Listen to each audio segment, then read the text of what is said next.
예, 반갑습니다, 여러분. 오늘 많은 분들 추수감사절이라 나오셨는데요. 옆에 계신 분들과 함께 인사해 주시면 감사하겠습니다. 당신이 계셔서 행복합니다. 당신이 계셔서 행복합니다. 성도와 성도와의 관계는요, 옆에 계신 성도님들이 계셔서 행복한 관계입니다. 짜증나거나 심술나는 관계가 되면 안 됩니다. 오늘 예배하시는 여러분들의 삶과 가정에 하나님의 은혜와 은총이 함께 하시기를 주님의 이름으로 소망합니다. 인간은 망각의 동물입니다. 잘 잊어버리는 존재라는 거죠. 세상에 태어나면서부터 수많은 것을 경험하고 살아가지만 대부분의 것들을 우리가 기억하지 못한 채 하루하루를 살아갑니다. 과학적으로 인간이 그렇게 쉽게 잘 잊어버리는 이유가 무엇인지 한번 찾아봤더니 우리 머릿속에 있는 새로운 뇌세포가 생겨나면서 과거에 있었던 뇌세포의 쓸데없는 기억들을 지워버리는 것이다 라고 한다고 합니다. 어쨌든 과거의 일들을 낱낱이 기억하지 않고 잊어버리는 것들, 그것이 얼마나 인간에게 큰 축복인가라는 것을 한번 생각해 보게 됩니다. 만약 우리가 시시콜콜한 것, 우리 세상을 살아가면서 이 세상에서 경험하는 모든 것들을 다 경험하고 살아간 것들을 다 기억하고 살아간다면 아마 우리는 정신이 없어서 머리가 아마 터져버릴 지경이 될지도 모릅니다.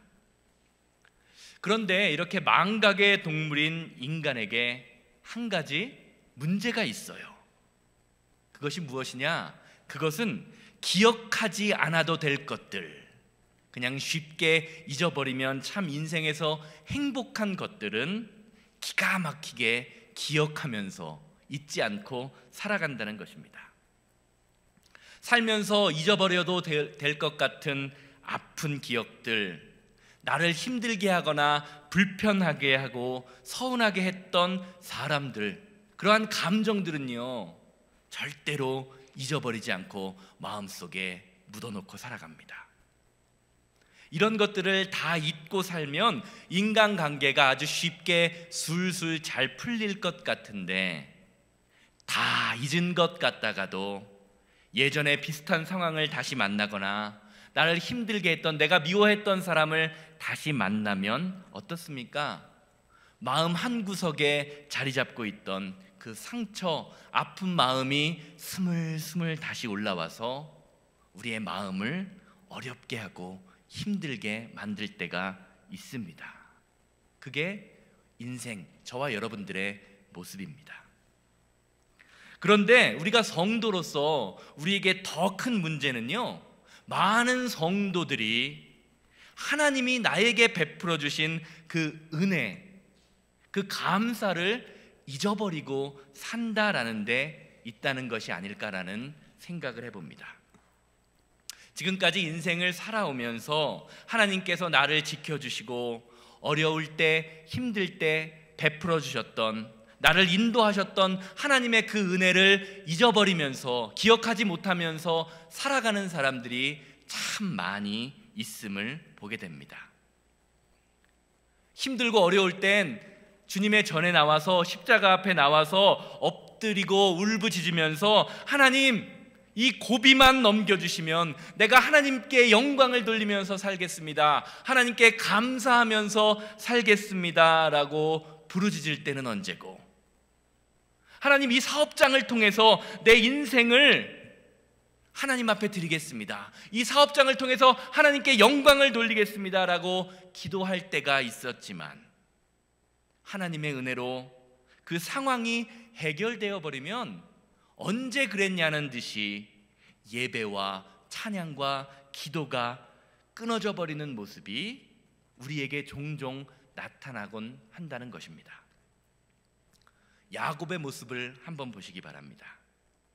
창세기 28장 말씀을 보면요, 하나님께서 루스라는 곳에서 꿈 가운데에서 야곱을 만나 주십니다. 그러면서 이렇게 약속하시지요. 내가 너를 무사히 네 아버지가 있는 고향 집까지 돌아오게 하겠다라는 약속의 말씀을 주십니다. 그러자 야곱은요, 하나님의 그 놀라운 약속의 말씀을 듣고 이렇게 반응합니다. 창세기 28장 21절에서 22절입니다.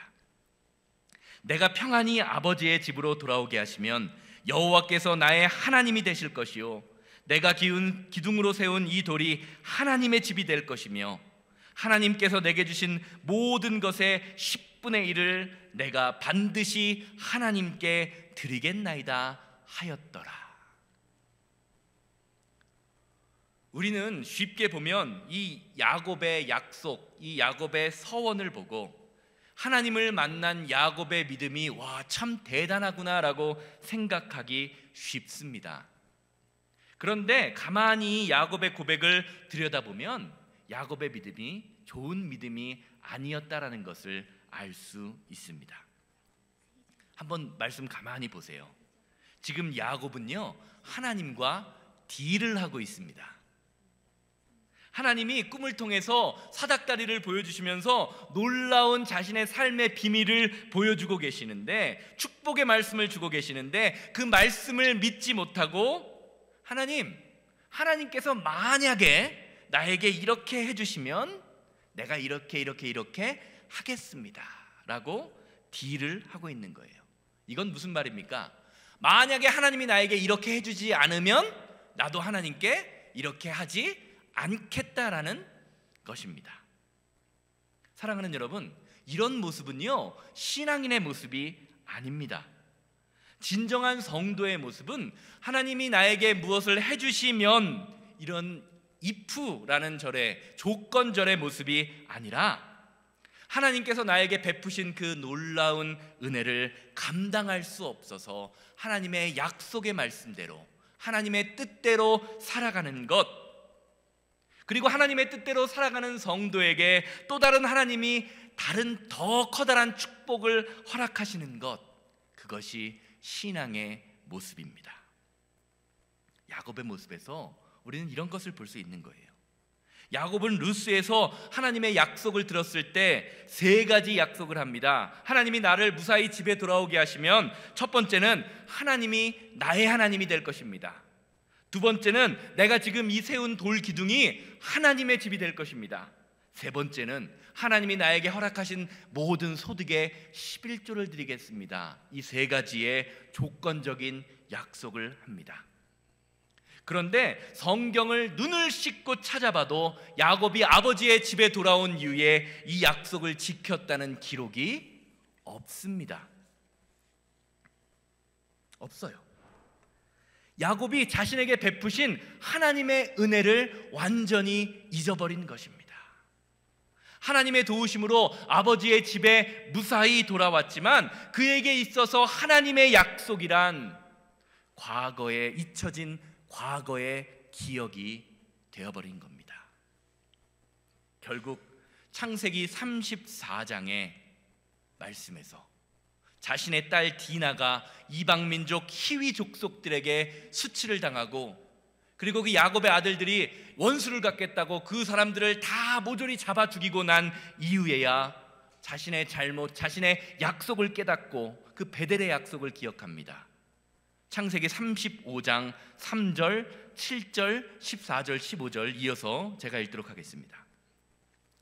큰 사건을 경험한 이후에 이제 자신의 가정에 큰일이 날 것 같으니까 기억하는 거예요. 3절, 우리가 일어나 베델로 올라가자 내 환난 날에 내게 응답하시며 내가 가는 길에서 나와 함께 하신 하나님께 내가 거기서 제단을 쌓으려 하노라 하매. 하나님이 나의 하나님이 되겠다라고 약속했지만 그 약속을 지키지 않은 거예요. 7절 말씀 보시기 바랍니다. 그가 거기서 제단을 쌓고 그것을 엘베델이라 불렀으니 이는 그의 형의 낯을 피할 때에 하나님이 거기서 그에게 나타나셨습니다. 14절 15절입니다.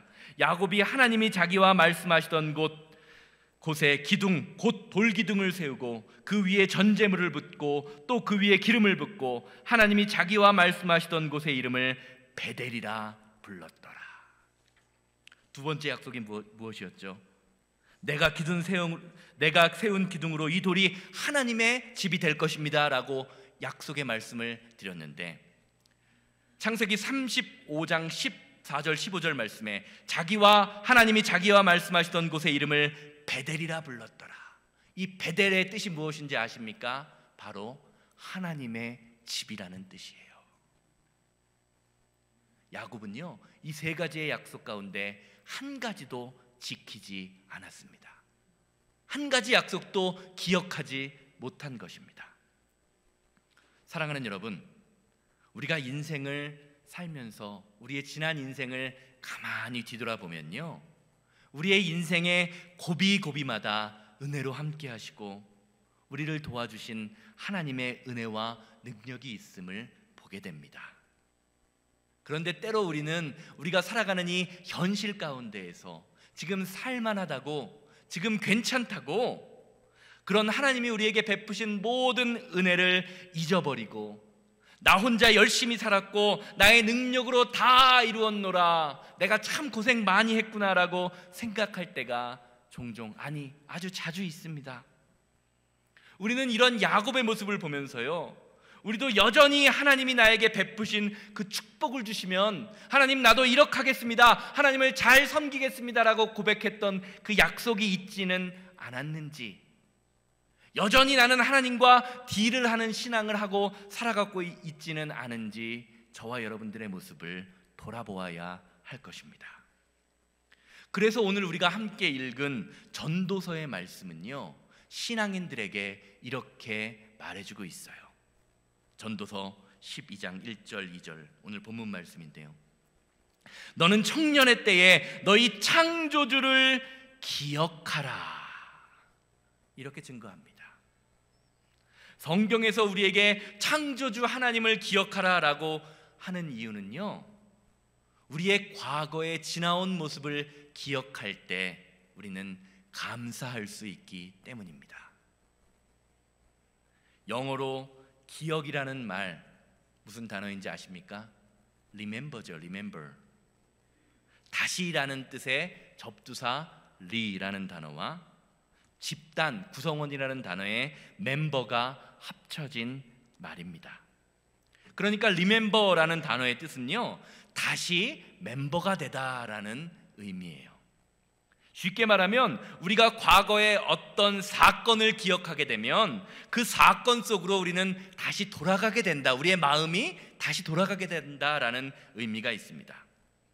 그렇게 우리가 살면서 과거의 아픔과 상처를 기억하며 그 기억 속의 아픔 속으로 돌아가는 사람은 항상 아픔과 상처를 간직하면서 이 현재를 살아가게 되고, 과거에 있었던 일 가운데 감사의 일, 기쁨의 일을 기억할 수 있는 사람은 기쁨과 감사로 현재를 살아가게 된다는 것을 remember라는 단어가 가르쳐주고 있는 것입니다.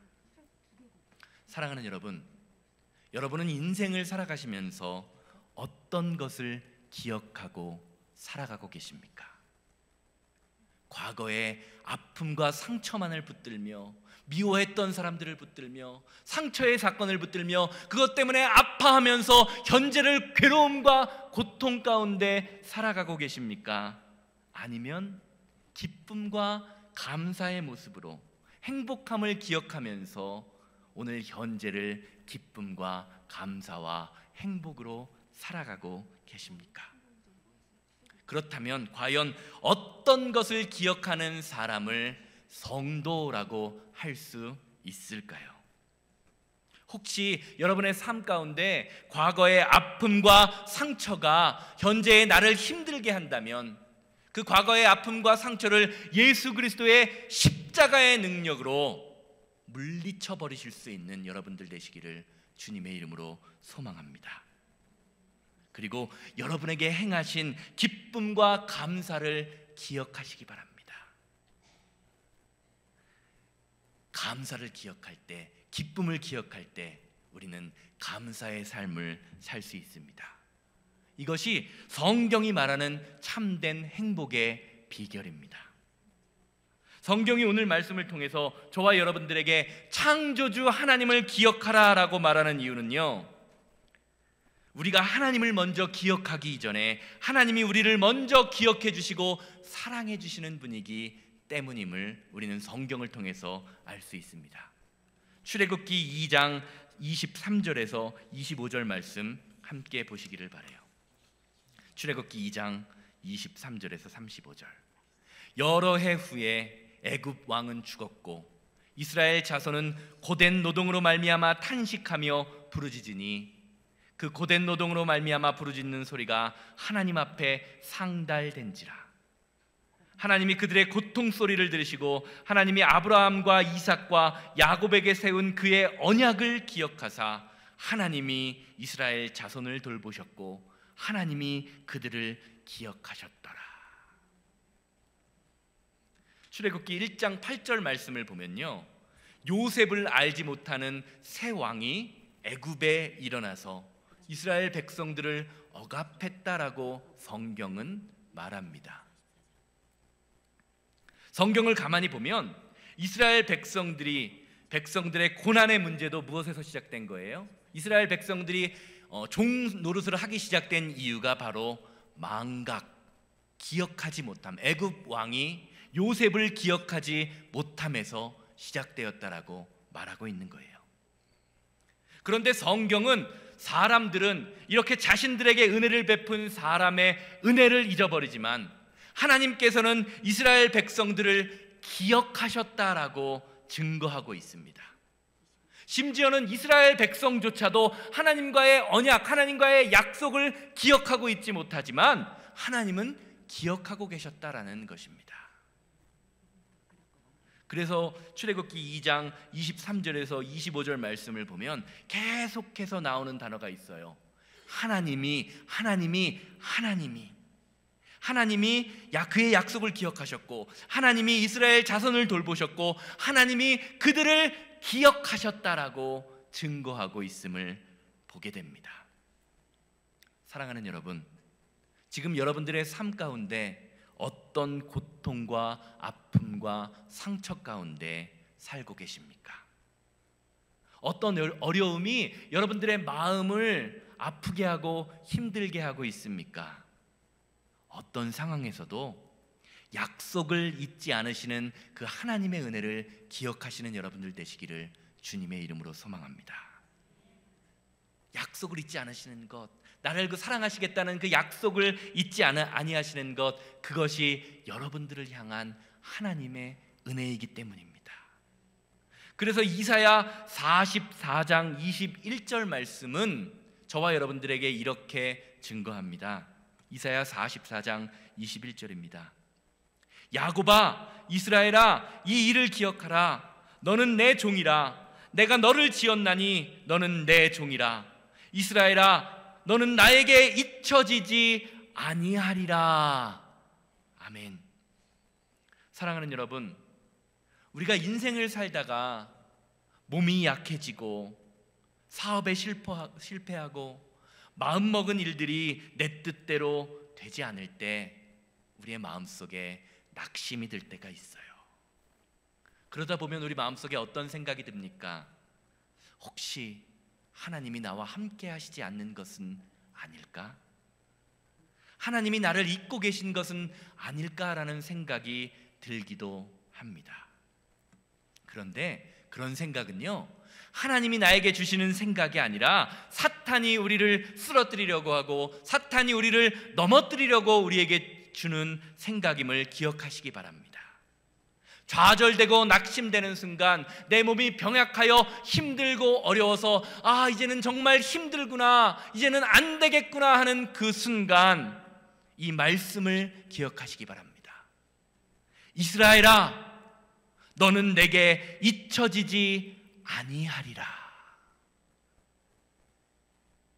사랑하는 여러분, 하나님이 저와 여러분들을 기억하고 계십니다. 믿으십니까? 하나님이 저와 여러분들을 사랑하신다고 약속하셨고요, 그 약속을 여전히 기억하고 계십니다. 우리가 아무리 힘들고 어려운 고난과 고통의 상황, 좌절과 낭망되는 상황에 있더라도 하나님은 약속을 기억하시는 하나님이에요. 얼만큼 기억하실까요? 하나님이 우리를 얼마나 귀중하게 여기고 기억하실까요?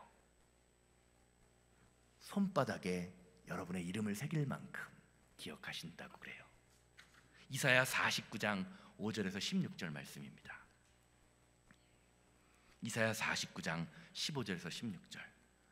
여인이 어찌 그 젖먹는 자식을 잊겠으며 자기 태에서 난 아들을 긍휼히 여기지 않겠느냐? 그들은 혹시 잊을지라도 나는 너를 잊지 아니할 것이라. 내가 너를 손바닥에 새겼고 너의 성벽이 항상 내 앞에 있느니라. 아멘. 예전에 제가 제 아내한테 물어보니까 제 아내가 버스나 지하철을 타고 있을 때, 혹은 지하철역이나 버스 정거장에 이렇게 가만히 서 있으면 제 아내가 마음에 들어와서 제 아내가 마음에 들어서 남자들이 이렇게 전화번호를 물어보는 남자들이 꽤 많이 있었다라고 합니다. 뭐 제가 물어보니까, 그 남자들에게 전화번호를 줬냐라고 물어보니까 안 줬대요. 뭐 믿거나 말거나죠. 줬는지 안 줬는지 뭐 어떻게 알겠습니까? 제가 안 줬다면 안 줬다고 믿어야 될 텐데. 뭐 어쨌든 여기 계신 여러분들도 전화번호를 한번 적으려고 하는데 종이가 없을 때 어디다가 적죠? 우리는 대부분 펜을 하나 딱 짚고 손바닥에 막 적었던 기억이 있으셨을 거예요. 왜 우리가 번호를 손바닥에 적습니까? 중요한 것, 잊지 말아야 할 것이기 때문입니다. 그런데 하나님께서 저와 여러분들의 이름을 하나님의 손바닥에 새길 만큼 그렇게 중요하게 여기셨다라고 성경에서 말하고 있어요. 그렇게 저와 여러분들이 하나님께 잊지 말아야 할 소중한 존재라는 것입니다. 그러면서 이렇게 말씀하시지요. 젖먹이는 엄마가 자기 배에서 태어난, 배 앞에서 난 자식을 잊어버릴지언정 하나님은 우리를 잊지 않으신다라고 약속하고 계십니다. 사랑하는 여러분, 부모가 자식을 잊어버릴 수 있습니까? 없습니까? 부모가 자식을 잊어버릴 수 있을 것 같으세요? 없을 것 같으세요? 없다라고 말씀하시는데 많은 분들이 그렇게 생각하시죠. 그런데 있더라고요. 저희 아버님께서 치매로 고생하시다가 올 4월에 하나님의 부르심을 받아서 돌아가셨는데요, 치매에 걸리시니까 자식을 못 알아보시더라고요. 제가 재작년쯤에 12월 말인가 아버님 간호를 위해서 한국에 한 열흘 동안 요양병원에 계시다가 집으로 돌아오시는데, 그 열흘 동안이 아무도 돌봐주실 분이 없어서 저희 어머니 혼자 하실 수가 없어서 열흘 동안 한국에 방문했던 적이 있습니다. 정신이 멀쩡하실 때는요, 치매가 그렇잖아요. 왔다 갔다 하시니까. 정신이 멀쩡하실 때는 미국에서 언제 왔냐, 오랜만에 봐서 좋다고 자다가, 제가 아버지 옆에서 잤거든요. 자다가 일어나셔서도 제 볼을 막 비비시면서, 얼굴로 비비시면서 끌어안고 좋아하세요. 그렇게 좋아하시는데 치매 기운이 시작되면요, 언제 그랬냐는 듯이 저보고 도둑놈이라고 그러시면서 몽둥이를 들고 저를 때리시려고 하면서 집에서 나가라 그러시더라고요. 그 앞에서 제가 이렇게 얘기하죠. 아버지, 제가 아들이잖아요. 막내 아들이 미국에서 왔어요 라고 이야기하면요, 저를 못 알아보시면서 아니랍니다. 그럼 내가 아들이 아니면 누구냐고, 아들 어딨냐 그러면 저기 있대요. 저기 어디 있대요. 아들은 지금 다른 데 있다고 하시면서 저를 쫓아내던 기억이 아직도 있어요. 병이 드시니까, 몸이 아프시니까 자기 자식도 잊어버려요. 이렇게 병들어서 잃어버리는 것만이 아닙니다. 세상을 바라보시기 바랍니다. 세상을 보면요, 자기가 낳은 자식을 부모가 버리는 경우를 종종 보게 됩니다. 아니, 얼마나 많이 있습니까? 부끄럽고 창피한 현실이지만 한국이 OECD 국가 중에서 아이를 가장 외국으로 많이 수출하는 나라의 1등이에요. 우리나라가 그렇다는 나라입니다. 자기가 배 아파서 난 자식을요 버리는 거예요. 그런데 하나님께서는 우리에게 이렇게 말씀하세요. 부모가 자녀를 잊어버릴지언정 나는 너를 절대로 잊어버리지 않을 것이다. 사랑하는 여러분, 우리를 절대로 잊지 않으시는 그 하나님의 사랑 가운데 날마다 거하시는 저와 여러분들 되기를 주님의 이름으로 기대합니다. 그런데 하나님께서는요 우리를 절대 잊어버리지 않겠다, 이렇게 기억을 잘하시는 그 하나님께서 우리를 바라보시면서 기억하지 못하시는 것이 한 가지 있습니다. 저와 여러분들의 모습을 보면서요 기억을 못하세요. 뭐 한 가지는 기억을 못하세요. 뭐를 기억을 못하실까요? 뭐를 기억을 못하실까요? 바로 구원받고 예수 믿은 우리들이 구원받은 상태에서 저지른 죄는 기억하지 않으세요. 다른 것들은 다 기억하시는데, 우리를 향하신 하나님의 약속, 우리의 모든 행동들은 기억하시는데, 잘한 것들은 다 기억하시는데, 우리가 하나님 앞에서 저지른 죄, 잘못한 것들은 십자가의 보혈로 덮으시고 깨끗해진 우리의 죄는 기억하지 않으시겠다고 약속하고 계십니다. 이것이 하나님의 사랑이에요. 히브리서 10장 16절에서 18절입니다. 히브리서 10장 16절에서 18절 제가 읽겠습니다.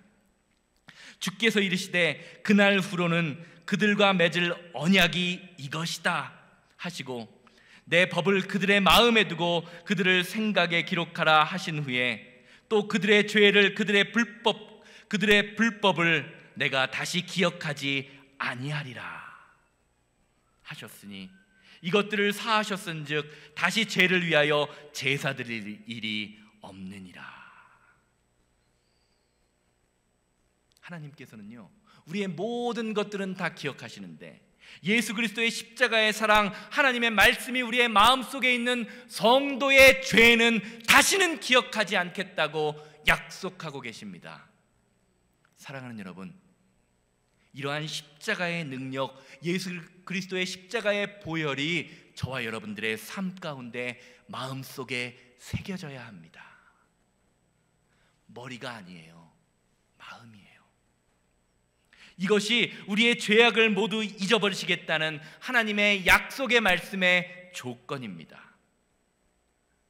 내 법을 그들의 마음에 두고 그들의 생각에 기록하라 하신 후에 또 그들의 죄와 그들의 불법을 내가 다시 기억하지 않겠다.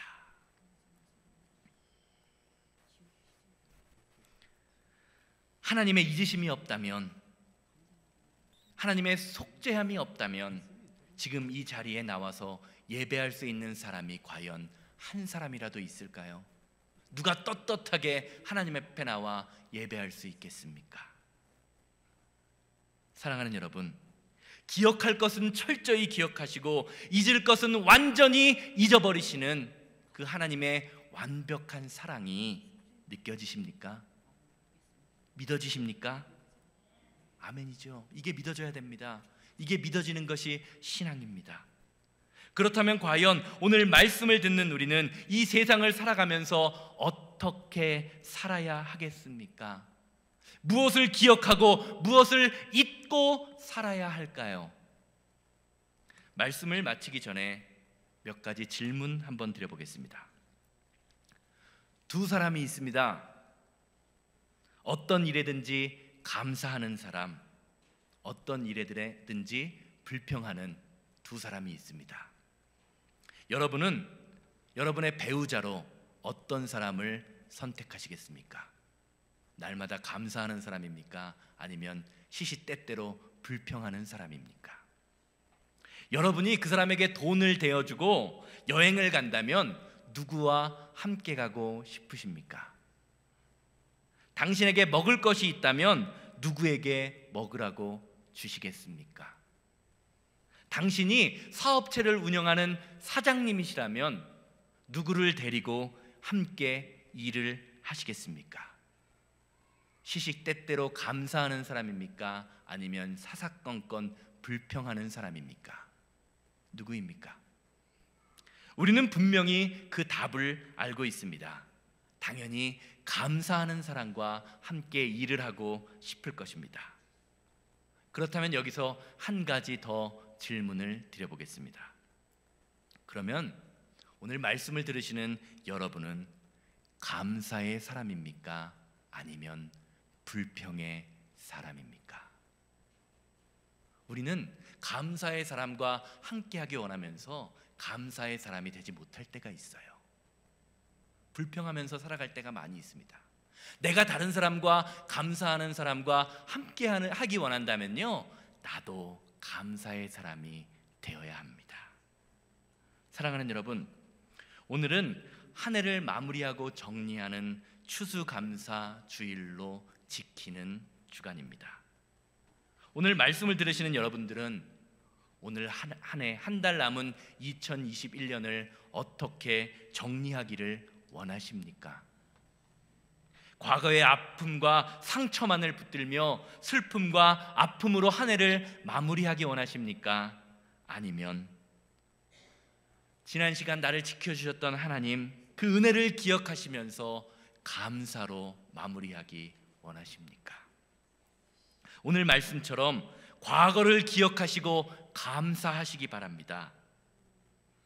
왜 그래야 합니까? 오늘 말씀을 가만히 보니까요, 감사도 때가 있다라고 말씀하고 계십니다. 너는 청년의 때에 너희 창조주를 기억하라. 곧 곤고한 날이 이르기 전에, 나는 아무 낙이 없다라고 할 해들이 가깝기 전에, 해와 빛과 달과 별들이 어둡기 전에, 비 뒤에 구름이 다시 일어나기 전에 감사하라, 감사하고 기억하라라고 말하고 있어요. 사랑하는 여러분, 기억하는 것, 감사하는 것도 때가 있다라는 거예요. 오늘 말씀처럼 과거를 기억하고 감사하기 바랍니다. 그러면 지금 여러분들의 삶에 함께 하시는 하나님의 은혜와 보호하심이 날마다 넘치게 될 것입니다. 그리고 여러분들의 삶에서 여러분을 통하여 이루실 하나님의 역사를 기대하며 미리 감사함으로 하나님의 기적을 날마다 경험하시는 새생명교회와 성도님들 되시기를 주님의 이름으로 소망합니다. 앞에 스크린에 보면 제가 글을 하나 적어놨는데요, 앞에 있는 글을 함께 읽으면서, 다 같이 읽으면서 오늘 말씀을 마무리하겠습니다. 다 같이 읽을게요. 감사와 불평은, 시작. 감사와 불평은 어떤 일의 끝이 아니라 시작입니다. 감사는 창조의 시작이고 불평은 파괴의 시작입니다. 감사는 행복의 시작이고 불평은 불행의 시작입니다. 감사는 희망의 시작이고 불평은 절망의 시작입니다. 감사는 기쁨의 시작이고 불평은 슬픔의 시작입니다. 감사는 천국의 시작이고 불평은 지옥의 시작입니다. 감사와 불평은 나의 삶에서 어디에 초점을 맞추느냐에 따라 결정됩니다. 그리고 그 결정은 우리의 인생의 이야기가 됩니다. 기도하시겠습니다.